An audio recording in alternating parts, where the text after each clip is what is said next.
लोग हर सुबह ऐसे माहौल से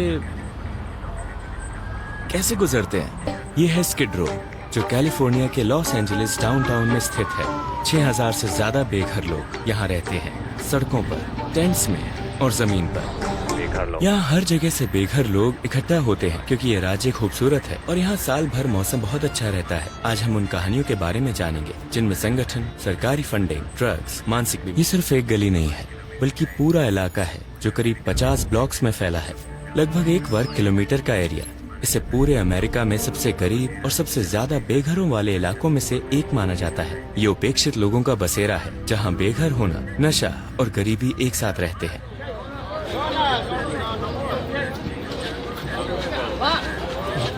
ये तो जैसे एक भूख की होड़ है, एकदम जानवरों जैसा व्यवहार लग रहा है। लोग ऐसे टूट पड़ते हैं जैसे उन्हें कई दिन से खाना ना मिला हो। ये पूरा माहौल ही अफरा तफरी का है। हाथ मारना, खींचना, झपटना, बस कुछ खाने को मिल जाए। इससे मुझे ये समझ आया कि लोग वाकई में इन बेघरों को क्या समझते हैं कि ये तो वैसे भी जानवर है, तो क्यों न इन्हें वैसे ही रहने दो, क्यों न इन्हें ऐसे ही बर्ताव करने दो। यहाँ जो लोग रहते हैं वो सब नशेड़ी नहीं है। हर किसी की अपनी एक कहानी है। कुछ लोग वॉर वेटरन हैं जिन्हें युद्ध के बाद कोई सहारा नहीं मिला। दूसरे विश्व युद्ध, कोरिया युद्ध या फिर वियतनाम युद्ध के बाद अब वो यहाँ आ गए हैं। कुछ ऐसे हैं जो जेल से छूटे हैं, लेकिन उनके पास कहीं जाने की जगह नहीं थी। कुछ को नौकरी खोने या कर्ज में डूबने के बाद उनके घर से निकाल दिया गया। कुछ मानसिक बीमारी से जूझते हैं और उन्हें उनके परिवार या अस्पतालों ने छोड़ दिया।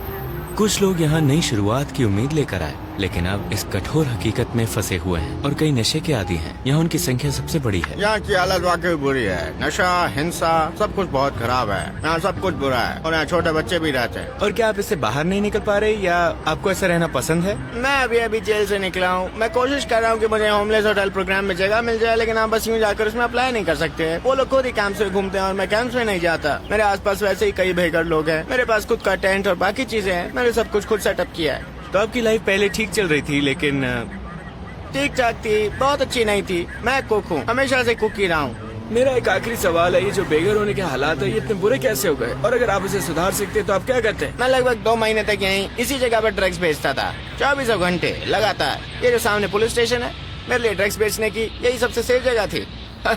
हाँ सच में, मैं यहीं क्रिस्टल ड्रग्स बेचा करता था, दिन के 24 घंटे। तो क्या आप अभी भी बेघर हैं या पहले थे? मैं पहले बेघर था, अभी मुझे अपना अपार्टमेंट मिला। तो आप इससे बाहर कैसे निकले? मतलब आपने खुद कुछ किया? मैं थक चुका था, थक के जीने से थक गया तो था। अगर आप सड़क से बाहर निकलना चाहो तो निकल सकते हो। वाकई में सड़कों से निकल सकते हो, यहाँ रहना जरूरी नहीं है। वो जो ऊंची सी बिल्डिंग है ना, वहाँ सामने, उसके अंदर जाओ, 90 महीने का एक प्रोग्राम करो और फिर वो लोग तुम्हें पीछे वाली बिल्डिंग में शिफ्ट कर देंगे। तो लोग फिर भी नहीं जाते? नहीं, यही तो बता रहा हूँ मैं। अब तुम मेरी बात समझ रहे हो। सिर्फ किसी का शरीर, वो क्या कर रहे हैं और वो कैसे दिखते हैं ये मत देखो। यहाँ सब कुछ है भाई, सब माइंड सेट है। अगर तुम अभी किसी को भी पकड़ लो, कोई भी इंसान, और उनसे कहो पता है मैं तुम्हारे साथ हूँ, और दिमाग में सोचो अब मैं इसे ले जाऊंगा, इसे नहलाऊंगा, इसके लिए खाना लाऊंगा, कुछ खिलाऊंगा, फिर इसे किसी रहने की जगह पर रखूंगा। लेकिन अगर आप 1 हफ्ते बाद वापस लाएंगे तो उस अपार्टमेंट के बीचों बीच शायद फिर से एक टेंट होगा। ये सब दिमाग का खेल है। देखो, हर कोई किसी की जिंदगी संवारने और इसे यहाँ लाने की कोशिश कर रहा है। ठीक है, धन्यवाद। लेकिन जिन लोगों को आप वहाँ रहने भेजते हैं उनमें से ज्यादातर किराया नहीं दे पाते और फिर वापस बाहर आ जाते हैं। सोचिए, सिर्फ नहाने के लिए इन्होंने फायर पंप तोड़ दिया। लेकिन असली सवाल ये है, क्या ये ऑर्गेनाइजेशन समस्या का हल है या जैसा कुछ लोग कहते हैं ये खुद ही समस्या है? वीडियो के अंत तक जरूर बने रहिए। हम उस सबसे बड़ी ऑर्गेनाइजेशन से बात करेंगे जिसे सीधे अमेरिकी सरकार से फंडिंग मिलती है। तो आप कितने सालों से यहाँ बेघर हैं? करीब 15 महीने हो गए। 15 महीने? क्या कोई है जो आपको सड़क से निकालने में मदद कर रहा हो? मैंने हाउसिंग के लिए कुछ फॉर्म भरे हैं, लेकिन मैं उसके लिए एलिजिबल नहीं हूँ। ये सब काम और बेरोजगारी से जुड़ा है। सच में? हाँ, और इस वजह से मैं पिछले 15 महीनों से यहाँ फंसी हुई हूँ। तो आप यहीं फंस गयी। ये कैथरीन है, ये पिछले 15 महीनों से बेघर होकर यहाँ रह रही हैं। ये घर चाहती हैं लेकिन मिल नहीं रहा, लेकिन इन्होंने अप्लाई किया है। अब मैं एक सीधा सवाल पूछूंगा, क्या आपको यहाँ सुरक्षित महसूस होता है? कभी कभी, हमेशा नहीं।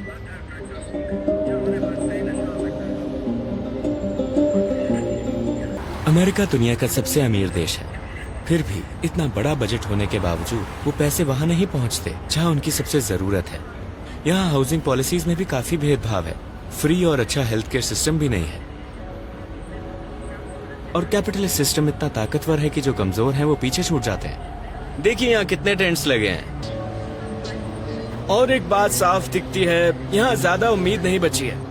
कई लोग कैलिफोर्निया आते हैं और यहीं फंस जाते हैं, फिर यहीं मर जाते हैं। तो उम्मीद बहुत कम है। बदकिस्मती से मदद भी उतनी नहीं मिलती। जैसा कि आप देख सकते हैं, यहाँ लोगों की लाइन है। ये लोग मिशन के बाहर हैं, उम्मीद कर रहे हैं कि आज रात अंदर जगह और खाना मिल जाए। कुल मिलाकर ये एक असली संकट है। अपने आसपास देखिए, यहाँ ज्यादातर लोग मेंटल हेल्थ से जूझ रहे हैं और खुद से किसी शेल्टर में अप्लाई नहीं कर पाते। तो यहीं से ये सब शुरू हुआ है। अब लोगों को इन हाउसिंग में रखने से सरकार को ज्यादा फायदा होता है और अब हमारे पास कई ऑप्शंस हैं, जहाँ आप कोई नॉन प्रॉफिट ऑर्गेनाइजेशन बना सकते हैं जो असल में कॉर्पोरेशन ही है।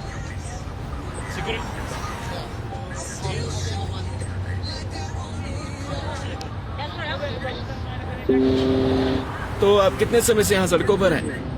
2014 से लेकर अब तक। ये दुखद है लेकिन सच है। कुछ लोग यही चाहते हैं, जब आपको मुफ्त पैसा मिले, मुफ्त खाना मिले और कोई आपको कुछ ना कहे, और आप जी रहे हैं एक अच्छे मौसम में, हरियाली में, आरामदेह जगहों पर, तो फिर कोई क्यों चाहेगा कि वो बेघर ना रहे। और एक और बड़ी समस्या है जिसके बारे में कोई बात नहीं करता। इन बेघरों के बीच कुछ बेहद खतरनाक अपराधी भी हैं। वो जानबूझकर बेघर बने हुए हैं ताकि उन्हें ना कोई पता देना पड़े, ना नाम, ना आईडी, कुछ नहीं। तुम यहाँ कब से हो?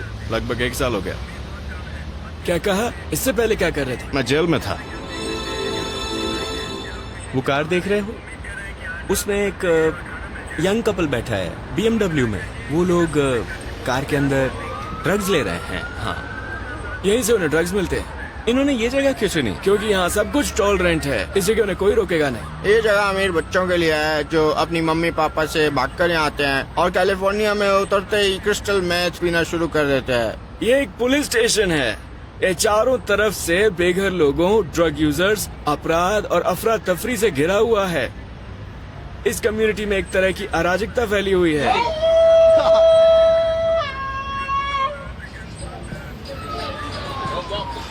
अमेरिका में ऐसा नहीं होना चाहिए था। मेरे टैक्स का पैसा सीधा उनकी जेब में जाता है, सांसदों की, सेनेटर्स की, राष्ट्रपति की, मेयरों की। मैंने टैक्स दिया है। कैलिफोर्निया स्पेन और इटली से ज्यादा अमीर है, फिर भी लोग सड़कों पर सो रहे हैं। हाँ,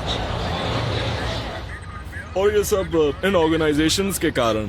शायद आप बुरा माने, पर जरा सोचिए, ये तो कॉमन सेंस की बात है। अगर इतना पैसा मिल रहा है तो कौन चाहेगा कि समस्या सुलझ जाए? अब हम एक ऑर्गेनाइजेशन से मिलने जा रहे हैं। हाँ, ये लॉस एंजलिस की सबसे बड़ी बेघर लोगों की नॉन प्रॉफिट ऑर्गेनाइजेशंस में से एक है। हम जानना चाहते हैं कि ये संकट इतना बड़ा क्यों है। लोग हर सुबह ऐसे माहौल से कैसे गुजरते हैं? क्या ये खुला? यही वो ऑर्गेनाइजेशन है। अब हम इसे समझने के लिए अंदर जा रहे हैं। हमें अंदर शूट करने की इजाजत मिल गई है।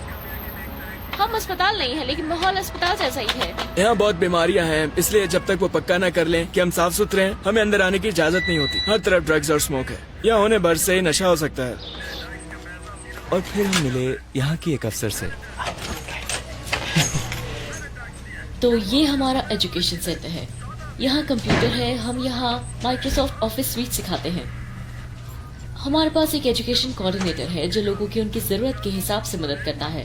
यहाँ म्यूजिक क्लासेस भी होती है। यहाँ मिडनाइट मिशन में हर समय लगभग 300 लोग रहते हैं। हमारे पास क्राइसिस और ब्रिज हाउसिंग है, यानी इमरजेंसी शेल्टर, ताकि लोग उन जरूरी सेवाओं से जुड़ सकें जो यहाँ उपलब्ध हैं। हमारे पास एक ड्रग और अल्कोहल रिकवरी प्रोग्राम भी है जो आमतौर पर 1 साल तक चलता है। लोग यहाँ रह सकते हैं और हम उनके रास्ते की रुकावटें हटाने में मदद करते हैं ताकि वो खुद पर निर्भर बन सके। हमारे पास एक फैमिली प्रोग्राम भी है जिसमें हम बेघर परिवारों को घर देते हैं। आप उनके लिए रहने की जगह देते हो? हाँ, हमारे पास अपार्टमेंट बिल्डिंग है। आप साल में 1 मिलियन मील सर्व करते हाँ। हो सिर्फ स्किड रो में, सिर्फ ये? हाँ। और कुछ लोग सोचते हैं कि हम बेघर लोगों को इन सुविधाओं के जरिए और ज्यादा सहारा देते हैं जिससे वो स्थिति में बदलाव नहीं लाते। लेकिन देखिए, हमारी बिल्डिंग की पहली मंजिल किसी भी आदमी, औरत या बच्चे के लिए खुली है, बिल्कुल फ्री। भले ही लोग बेघर हैं, लेकिन उन्हें खाना, रहने की जगह और कपड़े मिलने चाहिए। सड़क पर जो कोई भी हो यहाँ आ सकता है? कोई भी। और असल में यहाँ जो खाना खा रहे हैं वो सिर्फ बेघर लोग नहीं हैं। इनमें वो लोग भी हैं जो इस कम्युनिटी में रहते हैं, जिन्हें हम करीब करीब बेघर कह सकते हैं। उनके पास नौकरी होती है, अपना अपार्टमेंट होता है, ये लोग बिल्स भरते हैं, लेकिन सिर्फ खाना ही बहुत महंगा पड़ता है। यहाँ एक बार्बर शॉप भी है जो वॉलंटियर्स चलाते हैं। महिलाओं के लिए शेल्टर, स्किड रो में महिलाओं के लिए ये पहला शेल्टर था। हम सिर्फ